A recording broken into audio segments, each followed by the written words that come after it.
अस्सलामु अलैकुम वरहमतुल्लाहि वबरकातुह।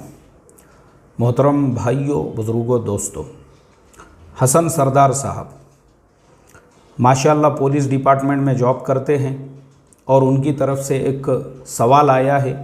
इंशाअल्लाह हम कोशिश करेंगे उनको इत्मीनान बख्श जवाब देने की। तो सबसे पहले हम उनका सवाल पढ़ते हैं। हसन सरदार साहब लिखते हैं, अस्सलामु अलैकुम वरहमतुल्लाह। मैं बिहार से हूँ। मेरा एक सवाल है आपसे। मुझे उम्मीद है आप मुझे सही रास्ता बताएंगे। माशाअल्लाह, अल्लाह के करम से मेरी जॉब पुलिस डिपार्टमेंट में ऑफ़िसर ग्रेड में हुई है।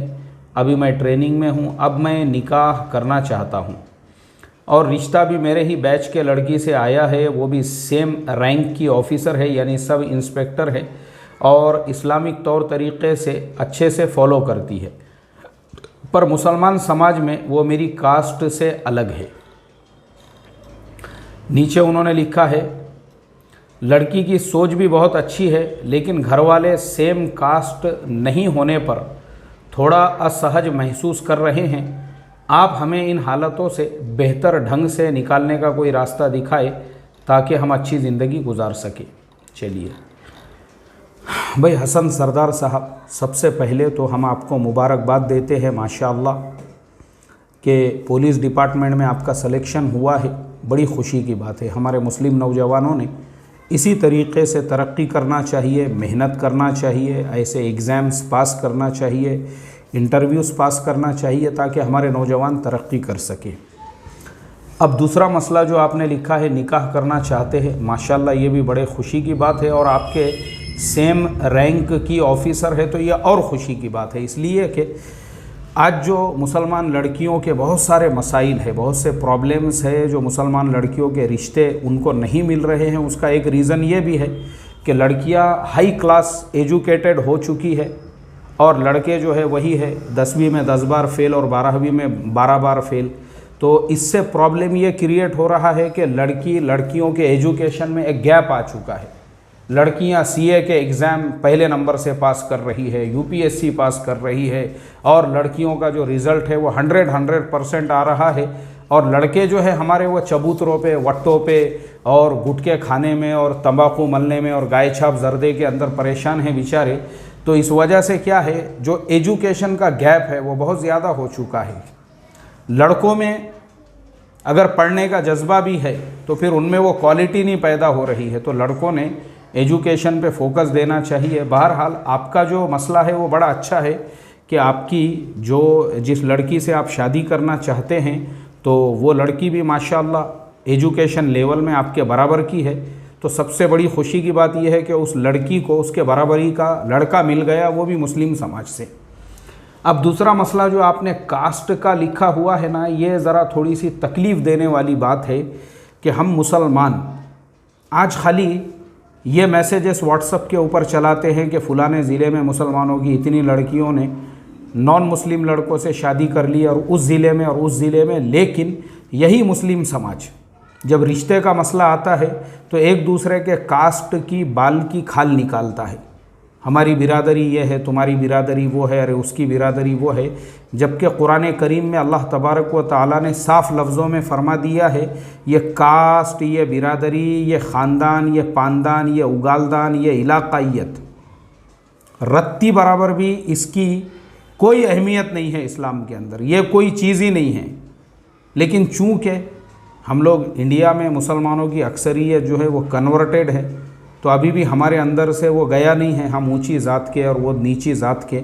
इसी वजह से अफसोस की बात है, ये कोई फ़ायदा नहीं है। ये जो लोग यूट्यूब पे और व्हाट्सएप पे मातम मनाते हैं, मुसलमान लड़कियां हिंदू लड़कों से शादियां कर रही है, उनके मोबाइल छीन लो, उनकी बाइक छीन लो, उनकी गाड़ी छीन लो।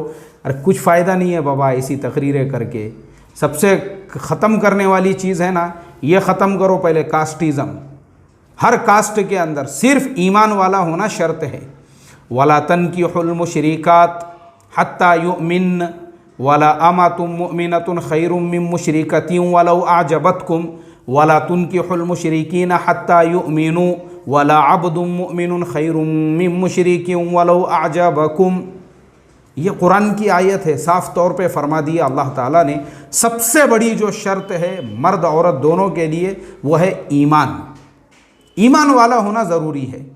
ये कास्ट कहाँ से लाए। और मैं आपको इंडिया की जो कास्ट है ना उसकी ज़रा एक हकीकत बताता हूँ। देखो अभी मेरे सामने हज़रत थानवी रहमतुल्लाह अलैह की ये किताब है, और इस किताब के अंदर हज़रत थानवी रहमतुल्लाह अलैह ने ये लिखा हुआ है हिंदुस्तान में नस्ब की बुनियाद पर कुफू में किस तरह का लिहाज होगा। तो लिखा है कि हज़रत आदम अलैहिस्सलाम की औलाद होना बतलाया, यानी पूरे इंसान जो हिंदुस्तान में हैं वो हज़रत आदम अलैहिस्सलातु वस्सलाम की औलाद है। और यहाँ पे फिर नीचे ये लिखा हुआ है, फ़िक़्ह की किताबों में लिखा है कि सिवाय अरब के और कौम में नस्ब का कोई एतबार नहीं, क्योंकि अजमी इनका कोई नस्ब ही महफूज नहीं है। अब सवाल ये है कि जो कौम अजमी हैं, दूसरे कौम के मुकाबले में फ़ख्र करते हैं, दूसरे को अपने बराबर नहीं समझते हैं, रिवाज के मुताबिक उनमें किफ़ायत का मसला जारी ही नहीं होगा।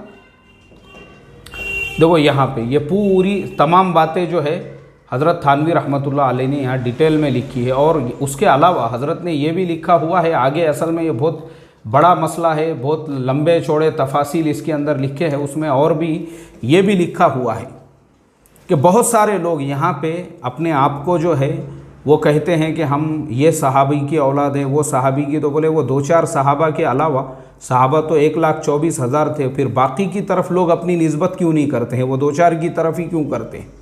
और ख़ुद अपने बारे में उन्होंने लिखा कि हम लोग भी थाना भवन के फ़ारूक़ी मशहूर है, लेकिन हमारा भी जो नसबनामा है, हालांकि हज़रत थानवी का तो नसबनामा मौजूद है उनके पास। बोले हम लोग हज़रत इब्राहीम इब्न अदहम पे जब पहुँचते हैं तो इब्राहीम इब्न अदहम के नसब में फिर इख्तिलाफ़ शुरू हो जाता है कि बहुत सारे लोग उनको भी अजमी मानते हैं उसके बाद में, और फिर उनका भी आगे का जो नसब है। अब ये सारे प्रॉब्लम्स हैं, तो उन्होंने ख़ुद अपने बारे में ये लिखा हुआ है। तो अब मुझे आप बताओ, ये जो दूसरी बिरादरियाँ वग़ैरह जो हमारे यहाँ ज़बरदस्ती का उसके ऊपर फ़ख्र घमंड, और उसके ऊपर ये हमारी बिरादरी वो तुम्हारी बिरादरी, ये सरासर गलत बात है। ये बिरादरी के चक्करों में ही मुसलमानों की लड़कियां गैरों से शादियां कर रही है। बिरादरी को ख़त्म करो, हर बिरादरी में निकाह हो। बागबान बिरादरी की लड़की कुरैश बिरादरी से निकाह करे, कुरैश बिरादरी की लड़की सैयद घराने में निकाह करे, सैयद घराने की लड़की पठान घराने में करे, पठान घराने की जो लड़की है वो शाह बिरादरी में करे, शाह बिरादरी की लड़की सिद्दीकी में, सिद्दीकी बिरादरी की लड़की अंसारी में, अंसारी बिरादरी की लड़की मंसूरी में, मंसूरी बिरादरी की लड़की पठान बिरादरी में। इस तरह से खलत मलत जो है हमारे निकाह होना चाहिए। मुझे आप बताओ ना, चलो जो लड़कियां हिंदुओं से शादियां कर रही है उसके मुकाबले में ये बेहतर है या नहीं है। और अगर आपको ये बेहतर नहीं लगता है तो फिर आप लोगों ने रत्ती बराबर का भी अफसोस नहीं करना चाहिए व्हाट्सएप और सोशल मीडिया पे कि इतनी मुसलमानों की लड़कियां हिंदुओं से शादियां कर रही हैं। तो इसलिए हमारे जो हसन सरदार साहब है, बस मैं आपसे यही कहूँगा, बिंदास आप शादी कीजिए उस लड़की से। हमारे लिए सबसे बड़ी शर्त ईमान है, वो ईमान वाले घराने से ताल्लुक़ रखती है, बिल्कुल आपने उससे निकाह करना चाहिए। और ये घर वालों के भेजे में से ये निकालना चाहिए आपने, और उनको ये समझाना चाहिए कि तुम किस ज़माने में सांस ले रहे हो और ज़िंदगी गुजार रहे हो। अल्लाह से हम दुआ करेंगे अल्लाह आप दोनों में खूब मोहब्बतें पैदा फरमाएँ, आपके इस रिश्ते को अल्लाह मंजूर फरमाएँ, और आप दोनों की शादी को भी अल्लाह बेइंतहा कबूल फरमाएँ, और आप दोनों को भी खूब तरक्यात से अल्लाह तबारक व तआला नवाजे, और आपको जो है जो ग्रेड आपका है उस ग्रेड में और तरक्कियों के ऊपर पहुंचाए। और यूपीएससी के लिए भी हमारी आपके लिए जो है क्या कहेंगे उसे, हमारी तरफ से जो है यूपीएससी भी के लिए भी हमारी नेक तमन्नाएं हैं कि आप यूपीएससी की भी कोशिश कीजिए, हम उसके लिए भी दुआ करेंगे, अल्लाह उसमें भी आपको कामयाबी अता फ़रमाएँ। अस्सलामु अलैकुम व रहमतुल्लाहि व बरकातहू।